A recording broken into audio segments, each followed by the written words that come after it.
ಇನ್ನು ಎಲ್ಲರೂ ಪಕ್ಷದ ಚೌಕಟ್ಟಿನಲ್ಲಿ ಇರಬೇಕಾಗುತ್ತೆ. ಒಂದು ಪಾರ್ಟಿ ಅಂತ ಅಂದಮೇಲೆ ಎಲ್ಲರೂ ಕೂಡ ಬೌಂಡ್ರಿ ಒಳಗಿರಬೇಕು, ಒಗ್ಗಟ್ಟಿರಬೇಕು, ಶಿಸ್ತಿರಬೇಕು. ಇದು ಬಹಳ ಅಗತ್ಯ ಒಂದು ಪಕ್ಷಕ್ಕೆ ಅಂತ ಶಾಸಕ ಡಾಕ್ಟರ್ ಅಶ್ವಥ್ ನಾರಾಯಣ್ ಹೇಳಿದ್ದಾರೆ. ಸಂಬಂಧಪಟ್ಟವರು ನೋಟಿಸ್ಗೆ ಉತ್ತರ ಕೊಡಲಿದ್ದಾರೆ. ಏನು ಅವರ ವರ್ಷನ್ ಏನು, ಅವರ ವಿವರಣೆ ಏನಾದ್ರು ಕೊಡ್ತಾರೆ.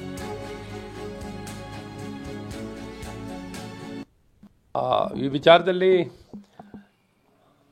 ಯಾರು ಪಕ್ಷದ ಚೌಕಟ್ಟಿನಲ್ಲಿ ಎಲ್ಲರೂ ಒಳಗೊಳ್ಳಲೇಬೇಕಾಗುತ್ತೆ.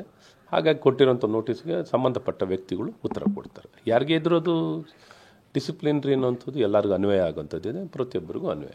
ಎಲ್ಲರೂ ಪಕ್ಷದ ಚೌಕಟ್ಟಿನಲ್ಲಿ ಒಂದಾಗಿ ಒಗ್ಗಟ್ಟಾಗಿ ನಾವು ಇರಬೇಕಾಗುತ್ತೆ.